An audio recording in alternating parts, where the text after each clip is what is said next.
Քրիստոս հարյավի մեռելոց, ձեզ և մեզ, մեծ ավետիս։ Պետրոս Առաքյալը իր երկրորդ նամակի վերջին գլխում, երրորդ գլխում գրում է. Ուստի սիրելիներ, սպասելով այս բաներին,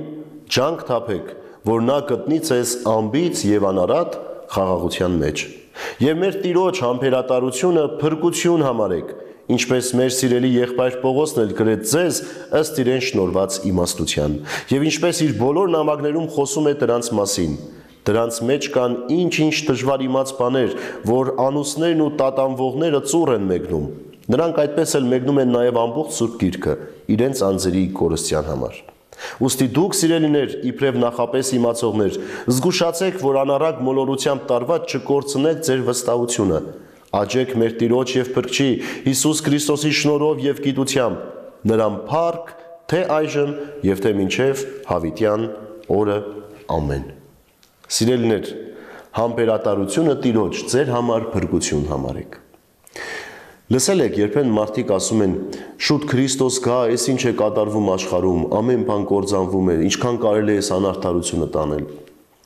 Քրիստոս համբերում է։ Համբերում է ոչ թե որպեսզի անարդարությունը շատանա այս կյանքում, այլ որպեսզի մենք կարողանանք իր համբերության շնորհիվ փրկության արժանանալ։ Որովհետև եթե այսօր Տերը գա, ոչ ես, ոչ էլ դուք պատրաստ չենք նրան դիմավորելու։ Պատրաստ չենք եւ մոլորվելու ենք, կորսվելու ենք։ Դրա համար Տերը համբերում է եւ արդարին իր արդարության մեջ, համբերում է եւ անարդարին իր անարդարության մեջ, սպասումով, որ կգա ժամանակ եւ մարդը կհասկանա եւ կդառնա դեպի Աստված։ Առիթ է տալիս յուրաքանչյուր մեկիս ավելի մաքրվելու, ավելի լավը լինելու։ Ինչպես ծնողը համբերում է ուղղելով իր զավակին, որպեսզի զավակը ավելի լավը դառնա։ Այդպես մեր երկնավոր Հայրը համբերում է մեզ, անպիտան զավակներիս։ Հետևաբար, սիրելիներ, ինչպես Պետրոս Առաքյալն է ցույց տալիս իր հոգևոր եղբորը Պողոս Առաքյալին, ասելով, որ հենց սրա մասին է խոսում Պողոսը,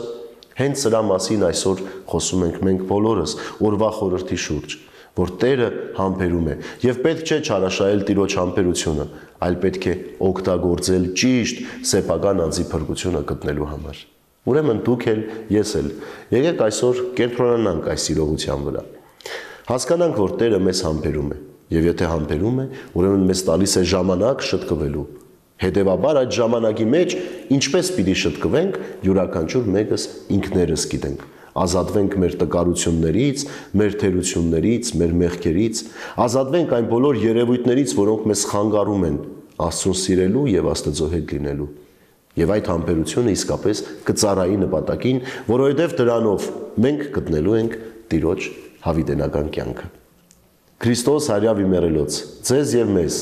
մեծ ավետիս։